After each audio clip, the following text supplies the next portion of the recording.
All right. Hey, everyone. Welcome to SOFcast. Got an awesome episode today. Leslie Babich, Air Force Colonel retired, who's now the director of SOFWERX. She joined Chief Smith and I, and we talked about a lot of cool things as far as innovation and how we get new technology to the force. Her talk on innovation and sort of her lens throughout her career was really awesome. And then touching on transition, I thought was really cool, Chief. How about you? Yeah, so from an aircraft commander perspective in her career into a squadron commander, leading organizations and starting to understand, into an assessment director where she had to actually deal with these innovative inclusions or things that are being added on, all the way up to now as she transitions out into the civilian world. And her perspective on that was quite insightful. I know the last episode we had shots from the field and CCM Smith was with me, but I did several solo ones before that. So I'm glad to see he's back. But just for you guys as listeners to see a little bit behind the curtain, this is as socially distanced as we've been so far on SOFcast. We're recording this one from everybody in their own place because we've had some COVID issues within the headquarters where, we had a spike. And as our enterprise knows and as the nation and the world are going through, these spikes ebb and flow back and forth. But Chief Smith, how you doing this morning? Because this one has actually affected you personally. Absolutely, Matt. Thanks. It's good to be up. And as soon as I returned from one of our last trips, and through my first vaccine, waiting for my second vaccine shot, I noticed a little bit of a dry cough and then a little bit of a fever. And next thing you know, I'm in COVID jail. So tested positive here not too long ago and have been kind of battling through some mild symptoms on it. At the end of the day, it's fine. We'll emerge on the backside just fine. But this is a serious virus and pandemic that's out there, and it's affected me personally. So it's good to be alive. It's good to be here, right? Yeah, and absolutely. We'll take each day as they come. Yeah, we weren't sure if we were going to have you for this recording. I know you've been dealing with fever. You've been dealing with the loss of taste, loss of smell, all those things that we hear. Like I personally haven't had it yet. Knock on some wood around here in my makeshift home studio. But I know that you've been battling. I mean, up until last night and currently, right? So you said something about that loss of taste and the loss of smell is definitely true, hitting you hard, eh? Yeah, so I took one of the bottles of Tabasco and put it on my finger and then rubbed it on my tongue, and literally nothing happened. I do not like spicy food or whatever, so that was a good test to see whether or not I was imagining it. But I literally have no sense of taste or smell, which is the most bizarre thing in the world. So what I got to say is to our listeners, if you feel run down, if you feel like you have a cough coming on or anything, don't delay. Get yourself a COVID test and make sure, because it is a highly contagious, and I'll tell you, the trip down, if you will, into getting a fever and being on my butt came real quick. Within like 24 hours, I was on my butt, and then I have been we're working my way back from there. So anyways, that's, there are many stories just like it. That one's mine. No, it's interesting because, as I said, for the listeners, this one is kind of forced us, as we've had a bit of a spike, to go even more socially distant. So we're all breaking out our home studios for this one. If this is your first time listening to SOFcast, this is a podcast for SOF by SOF. And by SOF, I mean Special Operations Forces, right? So if you hear the unpolished nature of Greg and I, it's because we're not broadcasters, right? We're both special operators. And this is really meant to do a lot of things. One is to give some leadership lessons learned, like our guest that we have today.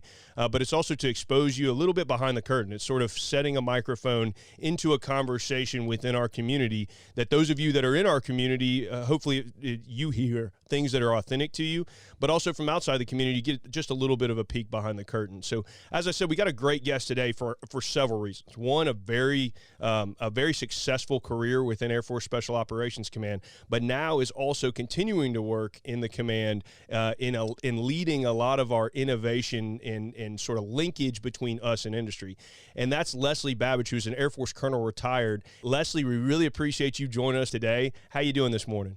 Hey, I'm doing great this morning, and thank you so much for the invitation. I really appreciate the opportunity to talk with you guys.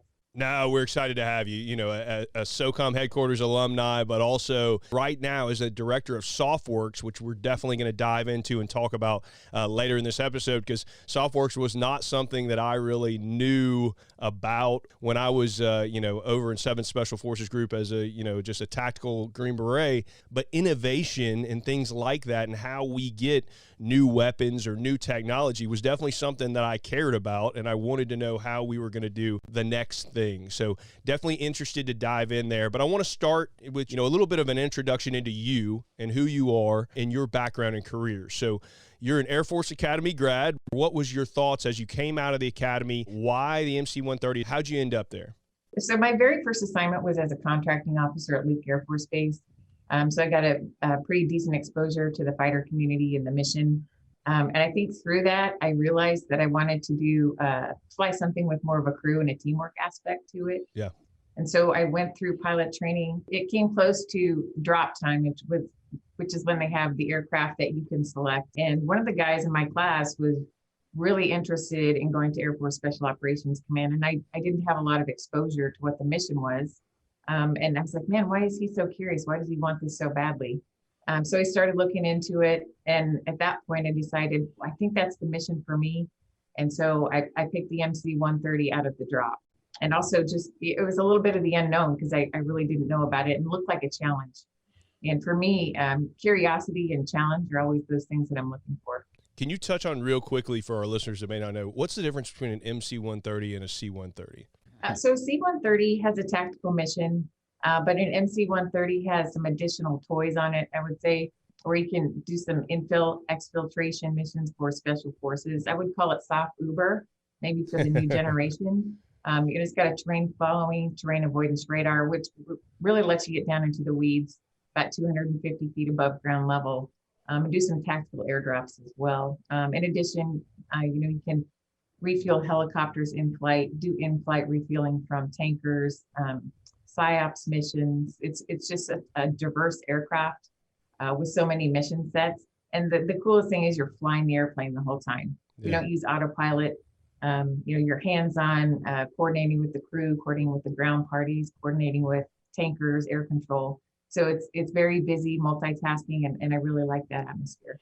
And I would say, Matt, I would say that the threat penetration capability of the MC-130 is what really sets it apart. Very complementary to the C-130 fleet with this extra capability and some unique training on our pilots and aircrew that allow them to kind of penetrate some of the most difficult terrain and most austere environments and do it successfully. So we get guys like you where you need to be when you need to be there. SOF, for the most part, does not have just completely unique technology, right? We take the technology of existing airframes and then we add additional capability onto it. So that's what I want to ask, why I wanted to ask about the MC-130 vice C-130 for our listeners that maybe are not within the SOF community. So you go into MC-130 and you begin to work your way up, starting to go up into squadron commander and things like that. What were some of the things that now you look back at as a leader when you started to progress from just, all right, I'm really good technically at my job of flying, and now I'm starting to move into a little bit of leadership capability. What were some of your lessons learned where you had to make a pivot? Do you remember things that you had to sort of change your style or your leadership or learn on the fly there? So when I had squadron command, it was for the Special Operations Support Squadron over at the 353rd in Kadena. And operations support is very different from operations. So understanding all those different Air Force specialty codes, communications, security forces, planning, logistics, medical, and how to integrate all those specialties together and really understanding the support world, right? Because a lot of those jobs are very thankless. When you do it well, you don't necessarily hear great job, but when you screw it up, you really do hear from everybody. So it's a different kind of mindset when you're leading those folks.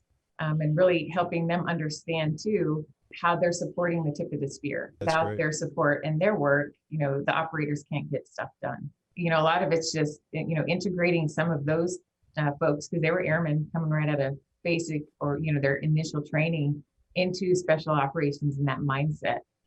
So I wanted to bring them along. You want to really bring them up and build them up, and to do that, it's kindness and instruction and support. Versus, we could all be condescending and cruel, but that does no good for the team.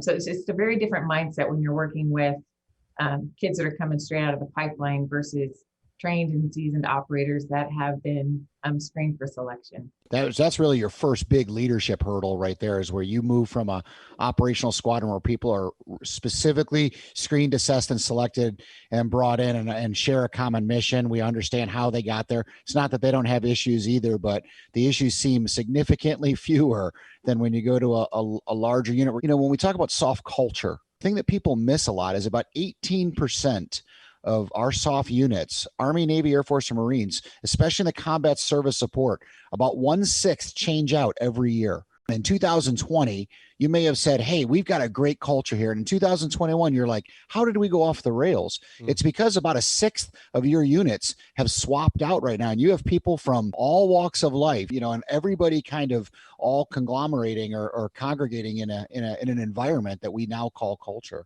As the commander, you're responsible for setting that culture up. And that was probably one of your real big challenges, especially with a highly dynamic mission like the OSS was over at Kadena, working in the Pacific Theater. You know, in one of the episodes that just released prior to this, Colonel McClendon talks about sort of the importance of mentorship and how a single mentor can really pivot and change the way your career is. And so as the commander, you may not be able to have the each and every mentorship relationship with each one of those. But if you're establishing that culture that Chief Smith is talking about, where you're mentoring the subordinate leaders that it continues down the line, it can have a huge difference in the culture, not just for the time that they're in your unit, but for the rest of folks' lives. So then you start moving up and you go into actually like AFSOC headquarters. You go in to be the Commander's Action Group Director there as you're moving your way up. Talk to us about sort of pulling back out of Kadena into the headquarters. How did that transition go for you? Yeah, that was my very first staff job. And I really learned a lot about actually programming, planning, budgeting, execution from the A58 there at AFSOC, and having to liaise with the congressional staffers and having to coordinate all that stuff. So that's where I really learned about the whole acquisition and the Title 10 authorities that AFSOC had through USSOCOM, and the coordination that they did both with the Air Force and with SOCOM in terms of budgeting. Also learning that senior leader perspective, right? Because you are surrounded by, the AFSOC commander and all the folks that come in to engage with him and his staff, and really understanding their perspective versus that tactical perspective. So I think that was a very good learning experience for me. And just learning how to engage at that level was also critical to where I am today. I also appreciate you kind of touched on the dual hat of component command, right? As an AFSOC, as Air Force Special Operations Command, sort of having two bosses there, right? You work for the Air Force, but you also work for SOCOM, and balancing those things. Chief, as the former AFSOC CSL or Command Senior Enlisted, I know that you're intimately familiar with that. What are your thoughts on sort of that balance between service and SOCOM, and how best to make mission and success in both sides of that? It's a challenge. And what you find that you connect more with the service because you're about 90% of what you're doing at, in this case, Air Force Special Operations Command. And Colonel Babich will certainly know this, is when you're dealing with kind of how we're advocating for the service. So there's a question that I like that General Slife, the current commander, Air Force Special Operations Command, and that is, are we the air component of SOCOM or the Air Force's soft component? I think honestly, like my focus was more prepping in support of USSOCOM. That's good. As an AD, especially as an assessment director. He says it's good as the SOCOM CSL now. So yeah, that's right. Good. I think it depends on where you're sitting, right? I do think when I was at the Commander's Action Group, I did more prep for engagements with Air Force in terms of congressional stuff and budgeting. And I think it was actually more of a balance when I was at AFSOC. Whereas when I moved over to SOCOM as a fixed wing assessment director, the majority of my support was towards the SOCOM budget. So that's a great transition point there when we talk about becoming an assessment director in our J8, right? Requirements and assessments directorate here at U.S. Special Operations Command. This is really where we start looking at where we're going as a force, right? And you work hand in hand with acquisition technology and logistics, our AT&L section. So the program executive offices field new capabilities, and then the assessment directors help to understand the budgeting and assessment and qualification of whether or not the efficacy of that concept is going to be able to work and whether or not we're going to be able to afford it. What was the biggest thing you learned there as an assessment director on the rate of change that we see here at SOCOM? So the biggest thing, we're looking at obviously national defense strategy. We're looking at the commanding general's programming priorities and operational priorities, and we're trying to balance really where we want to go with what kind of equipment and capability can we hang on to and still sustain. I do think we tend to hoard things. I think it's a human thing to hoard and to hold on to capabilities for that, maybe that just 1% chance that we're going to use them. Sure. Versus maybe unloading that or offloading it or finding an alternate mechanism to do that mission with a different piece of equipment, and really then looking forward to where we can invest for the future. And that's the biggest balance. And that's, I think, what we struggle with the most in terms of budgeting. Yeah. What was your thoughts on our sort of frequency of innovation, especially within that community? Like, what were your thoughts at a tactical level? And then how did that change as you got pulled up into the headquarters and you started looking at it from a J8 perspective? What was the pivot there? What was the difference in thought? Yeah, I think, when you're flying an aircraft or you're out on a team doing a mission, you're looking at size, weight, performance, right? What is that extra little bit of range I can get, extra little bit of speed? How can I make it more portable and easier to use in the field? So it's really those incremental types of things. We call it incremental innovation. Yeah. But as you move up, then you're looking more at that transformational type of technology, that kind of thinking of it in terms of going from a horse to a car, right? And you see these technology advances, but sometimes you can't ideate what the need for that is yet. When we, transition from a horse to a car, it's because a lot of the horses were diseased and there weren't enough to do the work. So cars were just being developed, by Henry Ford, and like, okay, now we really need to capitalize on this technology because we're losing the base for what we did before. So I think that is kind of what you look at. There's some great technology out there. We haven't been able to picture what the need is yet. And until that need arises, a lot of folks won't make the jump. Yeah, as we talk about requirements, it's hard to line out the requirement for something that doesn't exist yet, to kind of break out of that mold or in that box thinking of like, okay, I need this thing that I currently have to fly a little bit faster or to shoot a little bit more accurately, by sort of the next evolution of thought of like, no, what is the actual need? I need to hit the target, or I need to be able to make it here and carry this many things. It's definitely a different way of things. It's I can say from my own career at a tactical level is much more of like the step-by-step incremental innovation of hey, how do we hang this one thing on my rifle that makes me just a little bit more accurate or whatever it is. So it's interesting and something I want to kind of pick your brain on as we get later into your career and your current position at SOFWERX, of how do we break out of that into the is it even a rifle at that point? Is it something else, a direct energy or whatever it is, right? So how do you think your experience there, as you came up in your career, how do you think your experience set you up to sort of take that next level of thought for innovation at the J8 level? Just my experience with all the different Air Force specialty codes, being at the Operations Support Squadron, working with cadets as an air officer commanding back at the academy, just how they think versus my generation and how I think, and even further on now, the next generation and how they think and how they do things really makes me take a look at innovation. And I think where we need to go, a lot of the younger generation right now, they are growing up on video games that are highly technical and have capabilities that we don't have in real life. The way they look at training and how I look at training is very different.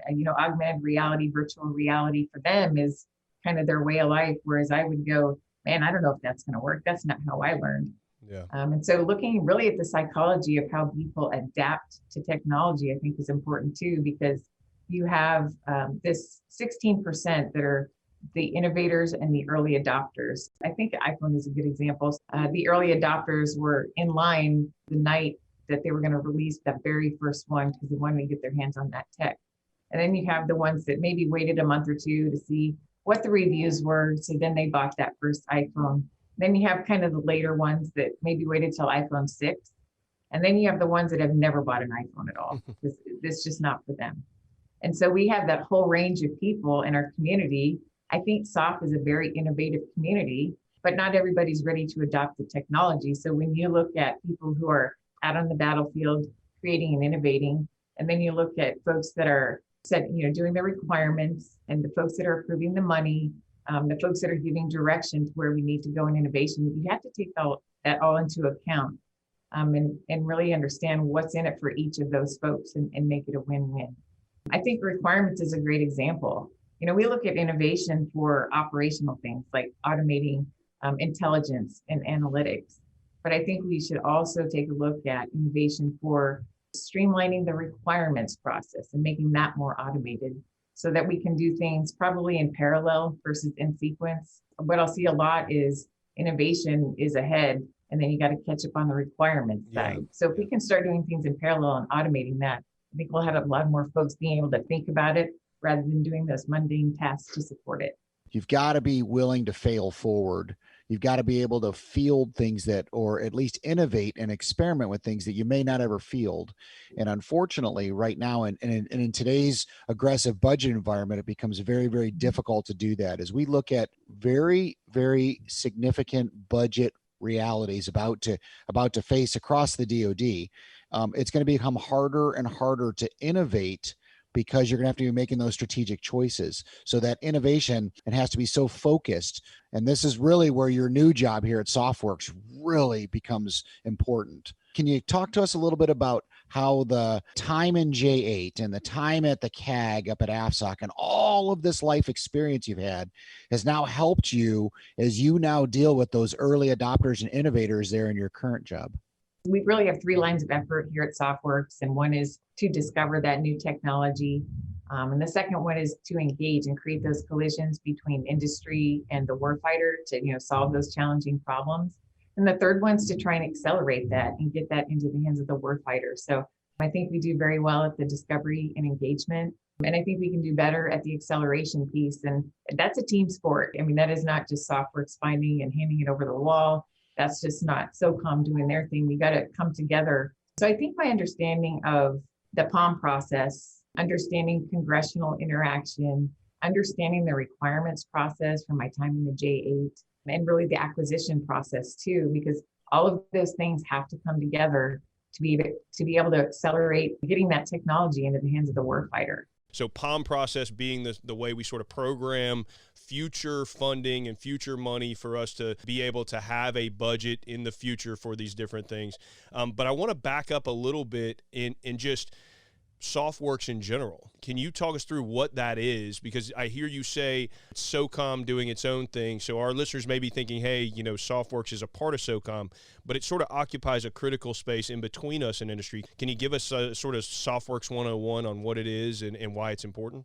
I look at SOFWERX as an additional capability of SOCOM. We were established under a partnership intermediary agreement between DefenseWorks, which is our corporate headquarters, and SOCOM.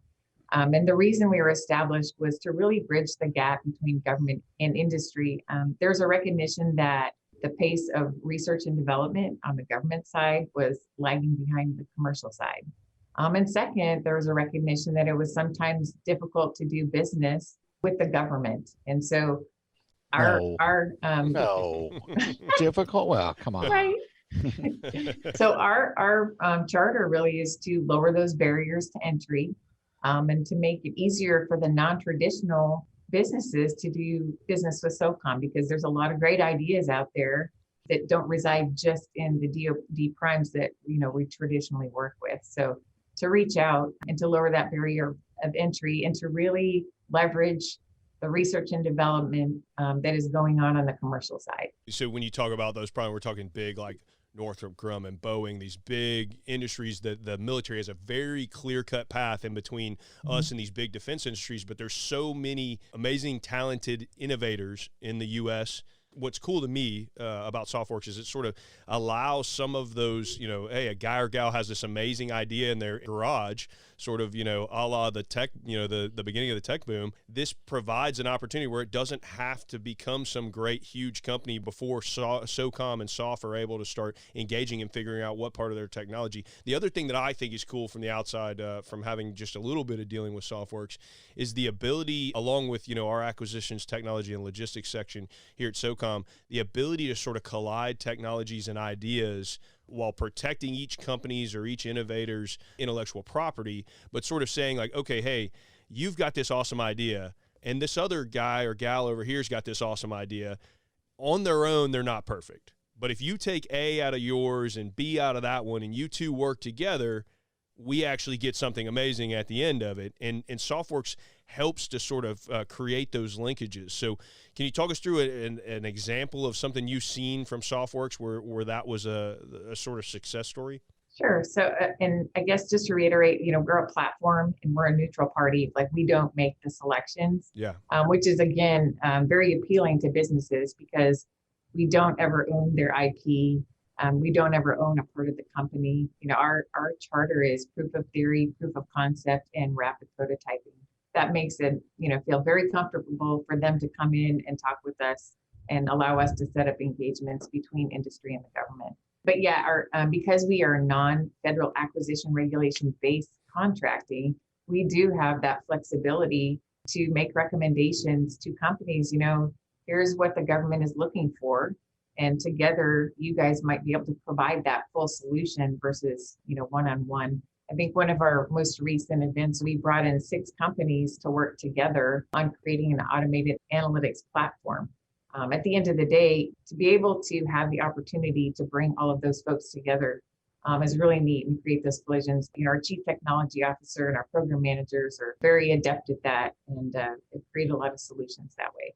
Yeah, and there's been some awesome things that have come out of SOFWERX. So SOFWERX is actually a physical location out in Tampa, downtown, so it's off base. It sort of provides this opportunity. And when she talks about rapid prototyping there, it's an awesome setup in there where you guys have every kind of 3D printer, every kind of lathe, every kind of machine tool available to really make those rapid prototypes on site, try them out, fail quickly, where we don't have to sit in the requirement era forever until we get this prototype a year or two into it to only figure out like, hey, it doesn't actually quite fit the thing that we thought it was going to fit. So it's a very cool setup if people ever get a chance out from our enterprise to come by and take a look, and even to sit in on some of the collider session or the disruptive speaker sessions that are in there. A great opportunity. One thing that, I was recently down there, you and I were at an event together down at SOFWERX, and one of the things that was cool to me that our listeners may actually see in the field now that sort of was born out of SOFWERX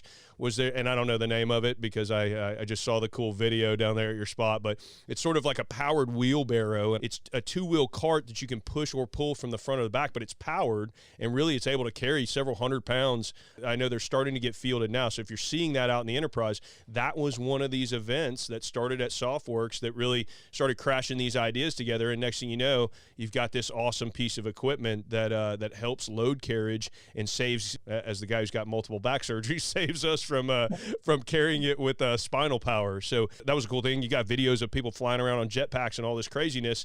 How do you keep culture there so open and so available for folks to be able to come in and really not feel like they have to go into a defense box and really just open out to whatever is possible? Yeah, I think one of the biggest parts of that is like kind of educating the force. We have a lot of turnover. When I was an assessment director, honestly, I did not fully understand what SOFWERX could do. My understanding was that SOFWERX was synonymous with Talos, because it just kicked off in 2015 when I got to SOCOM. I didn't have a full understanding. So I think part of my job is to really get out there and educate folks on what the capability is. You can really extend the bandwidth of what SOCOM has to do because there's a lot of priorities, and maybe the teams have enough resources and bandwidth to get to maybe their top 3 or 4. But it doesn't mean we shouldn't be exploring 5 through 10. And so if they can hand that over to us, we can take that burden off of them and, schedule collaboration events and assessment events and really do the industry and market research to see what technology is available out there to help solve their problem.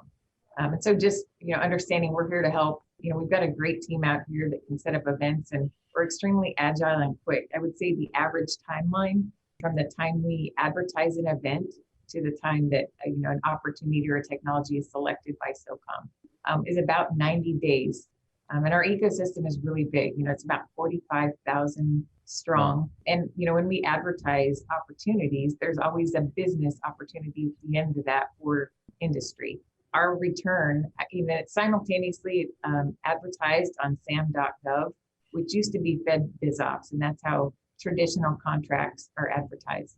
So we get about 86% of the offers that want to do business with SOCOM from our ecosystem versus 14% from sam.gov. So that really does tell me that we're reaching those non-traditionals and that they really want to come in and engage. That becomes real important when we talk about things like small business innovative research or SBIRs, which are ways in which the Defense Department can grant money for both research and prototyping and development, different phases, phase 1, phase 2, phase 3 SBIRs, up to $500,000 worth of like prototyping money in many cases. And then SOCOM also has a thing called Middle Tier Acquisition Authority, which allows us to spend money on some slightly larger projects, but it's a very, very unique thing that our acquisition executive, Mr. Jim Smith over at AT&L has. That's why the collaborative relationship between SOFWERX, AT&L, and then the J8 and assessment directors to see how we take stuff from concept to kind of prototyping to rapid scaling to funding to integration. Matt, like you're talking about with the power wheelbarrows. My favorite one was the spray paint power. You could spray paint out on a rock or whatever, and it would actually help you repower. So we were watching MIT had come down and they did some of the drones that had flown off, very small UAS systems, and they would go out and they would land on the back of a truck or something like that, be able to repower itself and then extend the range. So there was talk about, autonomous vehicles then driving out that would then become power stations as we extended the reach of our UAS systems and capabilities. So when you think about denied terrain, going back to the MC-130, being able to penetrate and potentially deliver some of these systems in austere environments unmanned, and then being able to massively extend the range. When you think about contested denied environments and great power competition, this is where SOFWERX and its collaborative lab really, really help us through the whole process. I know we have a lot of industry folks that listen to SOFcast as well. So I would encourage anybody out there that's listening, if you have questions, please get with Leslie and her team over there at SOFWERX, and it's a highly collaborative environment.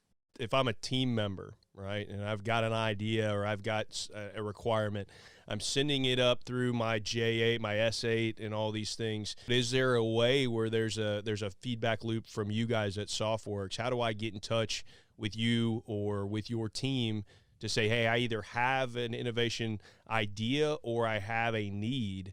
What's the linkage there? There's a couple avenues, right, that we get to see opportunities. Some of them come, from the warfighter to a program manager and then up through the PEO to us. Some come straight from the component staffs, but really they just need to introduce the idea. And what we're looking for when we get an idea is a couple of things. What does your short and long-term success look like? Where do you see this opportunity? How do you want to solve this challenge?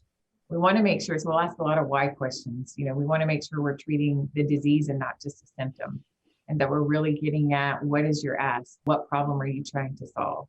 And then the third one, which is probably the most difficult, is actually what is the acquisition strategy that's tied to this? And that's really important because we want to make sure that we're doing things in parallel again and kind of looking at that requirement and how they want to fund the requirement. Is this going to be something that's used for a short time? Is this something that's going to want to be incorporated into an existing program of record? Will this result in a new program of record? So those are the three things that we look at. But honestly, if you just bring it to your J8, you bring it to the program managers, et cetera. And if you can find a coalition of the willing, i.e. there is more than one component looking at trying to solve this problem and look at this technology, there's a lot of common areas across the components within SOCOM. And so the more folks that you find, that want to look into this technology or solve this problem, the better. I think the second part of, out of the three things, the number two is sort of what I alluded to earlier, which was tough at times for us on a team, where it's like, hey, I'm putting in a purchase request for this. It's like, okay, well, why that specifically? What's the requirement for it? Like, I don't know, because I like that. Like, no. What are you trying to solve? Again, are we treating the disease, or is it just, you were at, SHOT Show and you saw, this light and you decided that was the right one? What's the actual requirement? What are we trying to solve? Why does that meet it over something else? Or is there a new technology entirely that might meet the requirement better, that we can move the ball further down the field and not just go into incremental change at that point? So, our listeners within our enterprise, our SOF guys and gals out in the enterprise, what should they be excited about that you see in the future that our folks might be excited about? We have a segment that we have every Tuesday. It's called Tech Tuesday.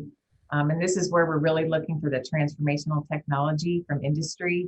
And we'll receive pitches from 4 different companies on every Tuesday. It's about 15 minutes of a pitch and 10-minute Q&A.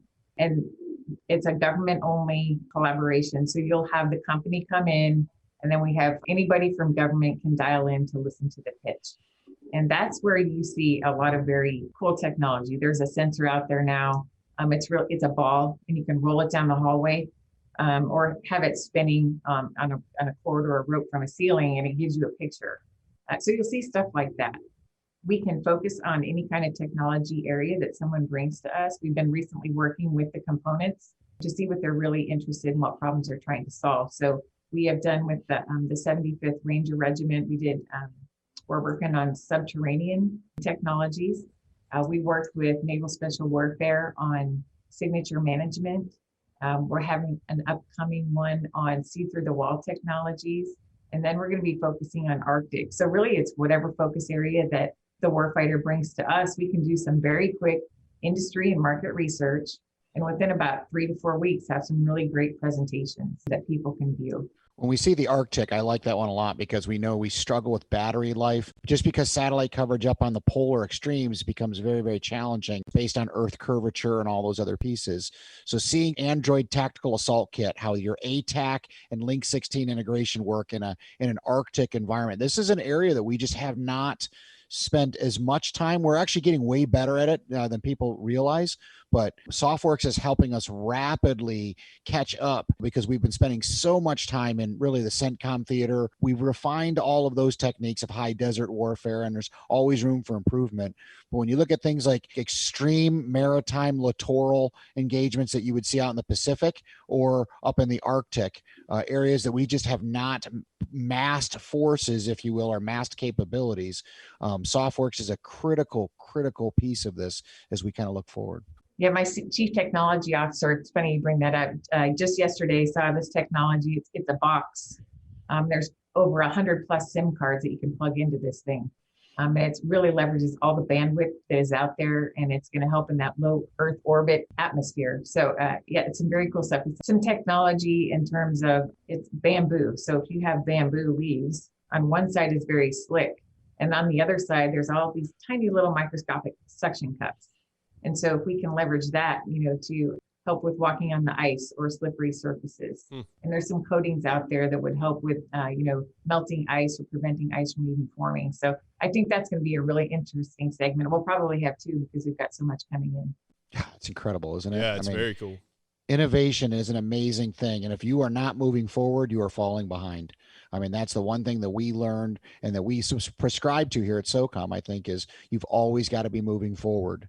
And that's a challenge in a budget constricted or budget restricted and fiscally restrictive environment is going to be a challenge. So we're going to have innovative and new ways. And that's where Leslie and her team become so important in this. I appreciate you walking us through all those things. I think we've been able to at least touch on some interesting things that some of our listeners may not have known about SOFWERX, the sort of acquisition authority of SOCOM. But I want to shift gears here, and it's because you and I, how we met was in actually discussing some transition stuff. As you went through your transition in the last couple of years, very successfully from the headquarters, and then moved on to a very good job out at JBIL here in Tampa locally, and then now have taken your next step into the SOFWERX director. I want to get your sort of thoughts because I know you're very active in that and trying to give back to others that are in the transition process. So because transition will come for all of us, whether you're SOF, whether you're non-SOF, if you're in the military, transition is coming at some point. What best prepared you to make a successful transition?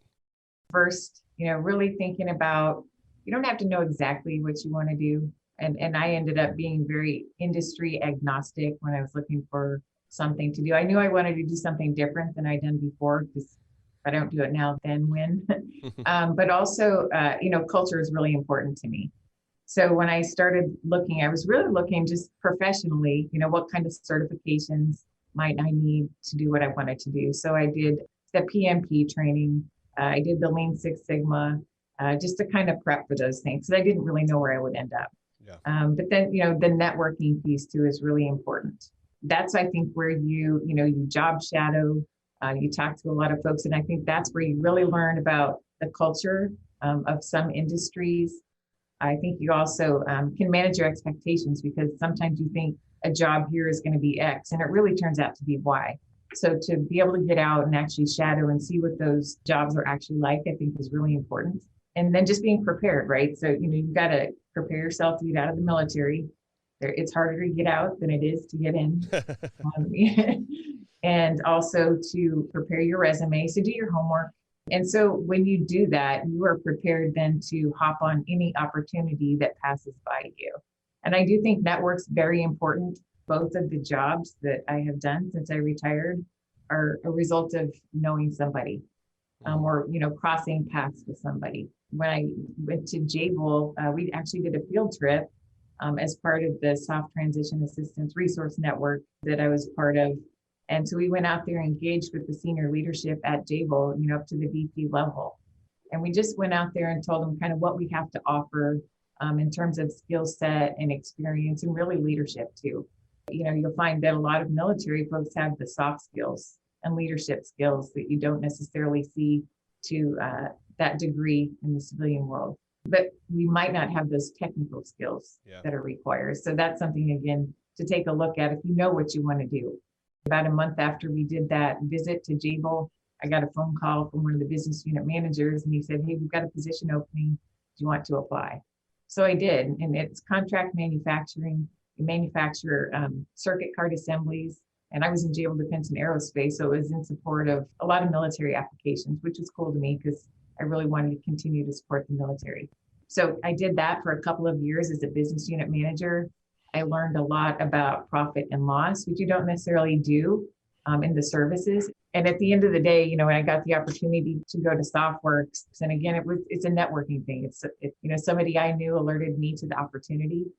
And so I took a look at it and I gave it a shot. And the cool thing is, when you're retired, you can choose to do something different. Whereas military is great because you get put in these different positions and have an opportunity to be challenged by new roles and missions. But at this point in your life, you actually get to choose, which is actually hard sometimes. It's like going from a very small store to a Walmart. And there's so many choices, you kind of get overwhelmed sometimes. And I think that's one of the challenges of transitioning is there are so many opportunities. It becomes a bit overwhelming. But using the mentors that that you develop in your network, I think is really helpful in kind of guiding you. That's the thing that I've seen too. You talked about Soft Transition Assistance Resource, or the STAR network. It's a great network here that we have that a lot of local business leaders subscribe to. We have, we set up some quarterly dinners with operators and just start to expose some of the pieces. Anthony and Mark and the team out there at STAR have done a great job and are great personal friends of SOCOM. So we're greatly appreciative of all they do, as well as a lot of the other transition resources and networks that are out there.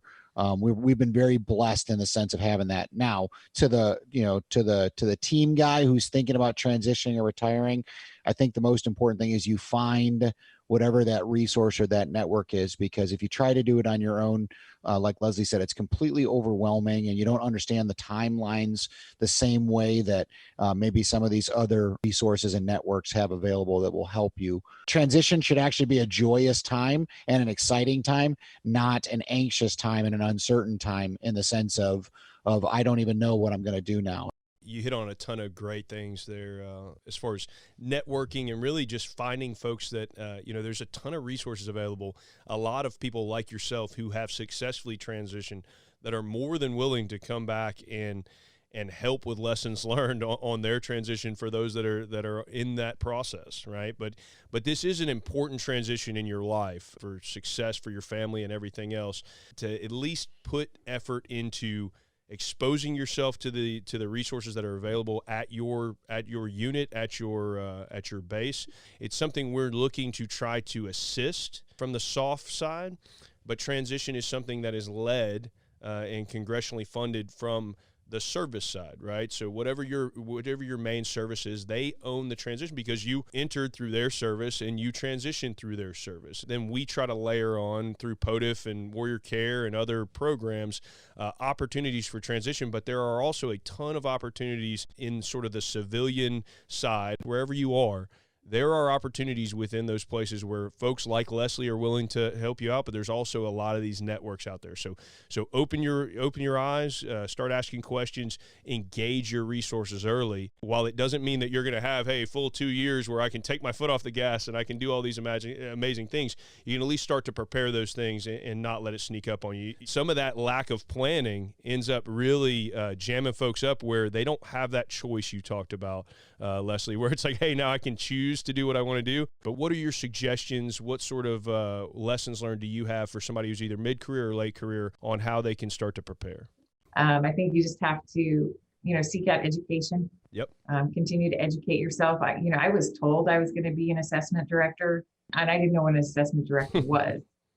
But to be honest with you, I think that role prepared me best for my transition to the civilian side. So, you might be told to do things, but really dive in and learn all about it and be the best you can at it and work hard. And again, I just think that will set you up for success.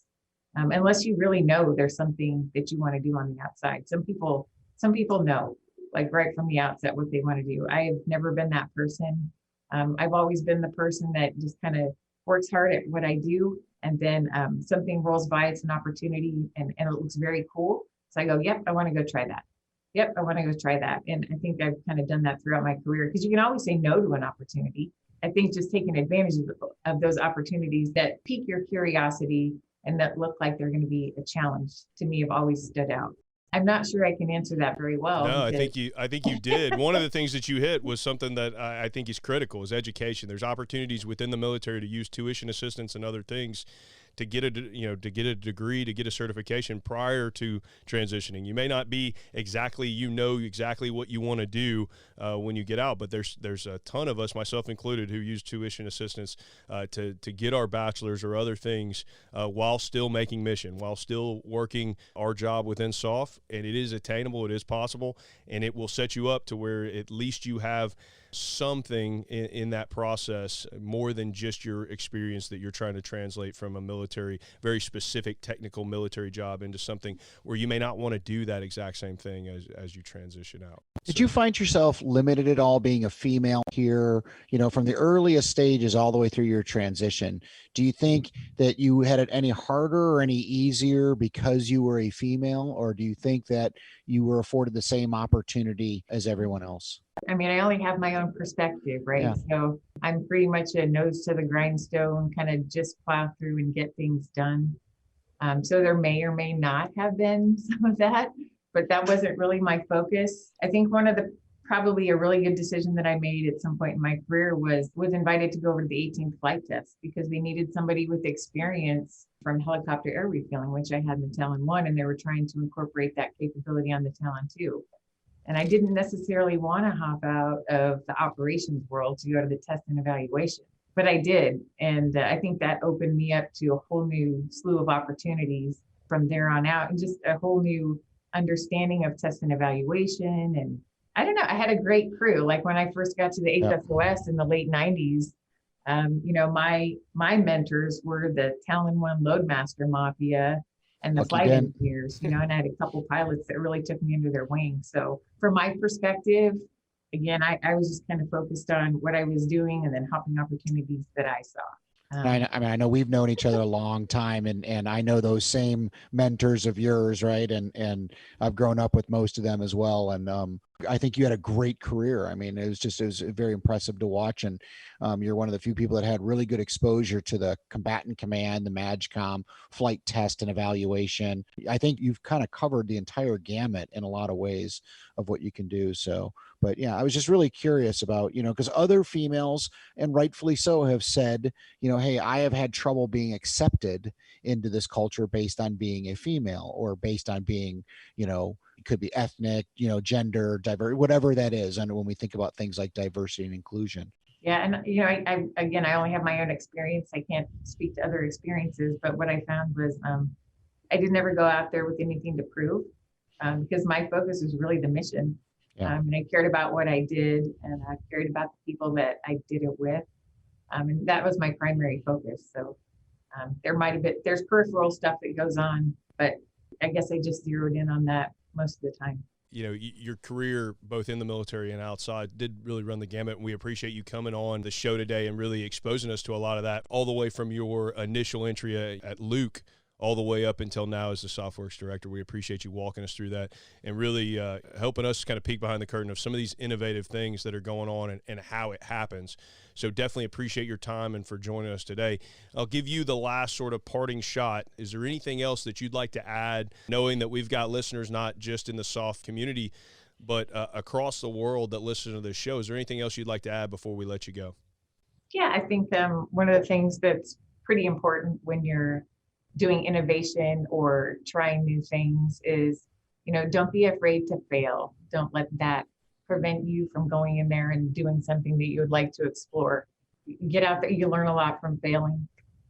You don't necessarily learn a lot from failing with the same thing twice. But again, just get out there and take a risk. A lot of times you want to take educated risks, but just put yourself out there and prepare yourself the best you can to take advantage of opportunities that come your way. No, that's awesome. And again, thanks for your time today. We really appreciate you joining us.